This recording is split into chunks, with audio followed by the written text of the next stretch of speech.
सीधा आपको ले चलते हैं देहरादून का, जहां पर सीएम पुष्कर धामी जो हैं वो दरअसल आदि गौरव महोत्सव को लेकर कार्यक्रम में सभा को संबोधित कर रहे हैं। इनको मान्यता प्राप्त है, लगातार जिस पर हमारे पूर्वज काम करते आए हैं उससे जुड़े रहकर ही हम आगे बढ़ सकते हैं। अन्यथा कई बार होता है ऐसा कि हम लोग बहुत आगे निकल जाते हैं, जीवन की दौड़ में आगे निकल जाते हैं, लेकिन अगर हम अपने समाज से, अपनी संस्कृति से, अपने संस्कारों से अगर हम कट जाते हैं, दूर हो जाते हैं, तो हम ठीक वैसे ही हो जाते हैं जैसे कोई पेड़ तो खड़ा रहता है लेकिन उसकी जड़ें सूख चुकी होती हैं। अंततः एक दिन पेड़ भी सूख जाता है, पहले टहनियां सूखती हैं, फल आने बंद हो जाते हैं, पत्तियां बंद हो जाती हैं और धीरे धीरे वह वृक्ष भी धराशायी हो जाता है। इसलिए आज जो हमारा जनजाति समाज है वो हमारे वट वृक्ष रूपी देश की मजबूत जड़ों के समान है और हमारी जो डबल इंजन की सरकार है उसने जनजाति समाज का मजबूत और आत्मनिर्भर करना हमारे देश और प्रदेश की उन्नति के लिए बहुत आवश्यक है। जैसा अभी यहाँ से समाज कल्याण मंत्री जी बहुत सारी बातों को बता रहे थे कि विक्टोरिया जी में भी जनजाति समाज के क्षेत्र में हम लोग जहाँ तमाम प्रकार से उनकी शिक्षा को लेकर, उनके उन्नयन को लेकर लगातार काम कर रहे हैं। नए नए आवासीय एकलव्य विद्यालय पिछले सालों में खुले हैं, चाहे वो बाजपुर का हो, चाहे खटीमा का हो। हमारा चक्राता क्षेत्र में चलने वाला विद्यालय पहले से ही चल रहा है और मैं पिछले समय में जब अर्जुन मुंडा साहब से मिला था तो मैंने उनसे अनुरोध किया था कि सुदूरवर्ती क्षेत्र हमारा जो धारपुरा मुंशारी का क्षेत्र है उस क्षेत्र में और एक हमारे इधर चमोली क्षेत्र में, इन क्षेत्रों में जरूर आवासीय विद्यालय खुलने चाहिए, आवासीय एकलव्य विद्यालय खुलने चाहिए, क्योंकि ये क्षेत्र हमारे बहुत सीमांत के क्षेत्र हैं और क्योंकि सभी जगह के बच्चे वहां भी पढ़ेंगे, यहाँ भी पढ़ेंगे, तो निश्चित रूप से बच्चों को एक बड़ा शिक्षा का केंद्र वहां पर मिल पाएगा। और इस दिशा में उन्होंने मुझे आश्वासन दिया था कि हम इसको आगे बढ़ाएंगे। हमने पत्राचार भी किया है और आगे मैं स्वयं उनसे मिलूंगा तो इस समय मैं जरूर उनसे बात करूंगा, उनसे अनुरोध करूंगा और भी जो हमारे जो आवासीय एकलव्य विद्यालय चल रहे हैं उनको और ज्यादा विस्तार दिया जाएगा। बहुत सारे जो उनके अंदर अभी विस्तार की काफी संभावनाएं हैं और वैसे भी भारत सरकार का आदिवासी मंत्रालय हो या हमारे जनजाति मंत्रालय हो, हमारा समाज कल्याण विभाग हो, वो उसके विकास पे लगातार काम कर रहा है। चरणबद्ध तरीके से उसको आगे बढ़ाने का काम हो रहा है। कहीं पर ट्रैक बनेगा, कहीं पर उसमें म्यूजियम बनेंगे, अंदर जो है तमाम प्रकार से अनेकों अच्छी अच्छी लाइब्रेरियां, अच्छे पढ़ने के स्थान, खेलने के स्थान जो हमारे बच्चों के भविष्य के निर्माण में बहुत सारे होगा। भाइयों बहनों, स्वतंत्रता संग्राम में भी जनजाति समाज के उनका एक बड़ा योगदान रहा है, उसको कोई भूल नहीं सकता है। इस योगदान का स्मरण करते हुए पिछले वर्ष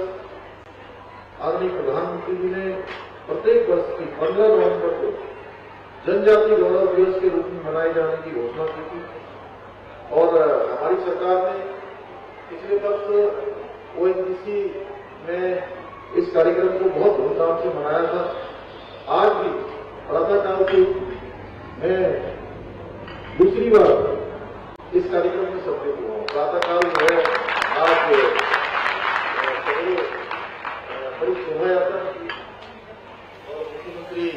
आवास से ही वो शोभा यात्रा निकली और उसमें हमारे यहाँ की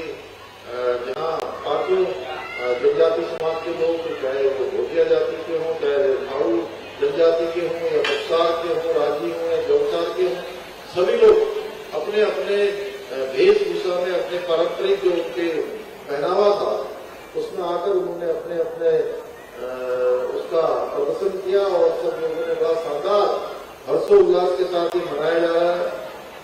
तरह के कार्यक्रम जहां हमारे कलाकारों को अपनी प्रतिभा का प्रदर्शन करने का अवसर प्रदान करते हैं और गैर जनजाति समुदाय को भी जो जनजाति समाज की कला और संस्कृति है उसकी विशेषताओं से नजदीक से उसको जानने का, उसको अवगत कराने का भी कार्य करते हैं। भाइयों बहनों, आज भारत अपना दूसरा जनजाति गौरव दिवस मना रहा है। इस अवसर पर पूरा देश स्वतंत्रता आंदोलन और राष्ट्र निर्माण में जनजाति समाज के अविस्मरणीय योगदान, जिसको भुलाया नहीं जा सकता है, उसको याद कर रहा है। भाजपा की सरकार और विशेष रूप से माननीय प्रधानमंत्री मोदी जी के प्रत्येक ऐतिहासिक कार्य का जो लोग लगातार केवल और केवल विरोध के लिए विरोध करते रहे हैं, वो हमारे जो जनजाति सम्मेलन होते हैं, इन सम्मेलनों पर भी ऐतराज खड़ा करने का, इन पर भी ऐतराज करते हैं कि इस प्रकार के कार्यक्रम भी कैसे आयोजित हो रहे हैं। भाइयों बहनों, ऐसे लोगों को जनजाति समाज द्वारा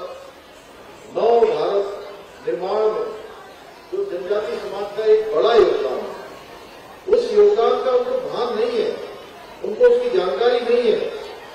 कि आज तक जनजातीय समाज के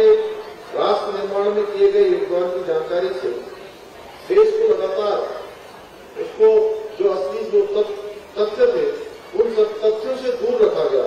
अंधेरे में रखा गया, और अगर बताया गया होता तो बहुत ही सीमित दायरे में बताया गया। पर आज मोदी जी के नेतृत्व में हमारा देश जाग चुका है और अब कोई भी इसकी संस्कृति और इतिहास के साथ किसी प्रकार का कोई भी खिलवाड़ नहीं कर सकता। लगातार हर किसी को उसकी जो अस्मिता, उसका जो इतिहास है, उस सबको सामने लाने का काम हो रहा है।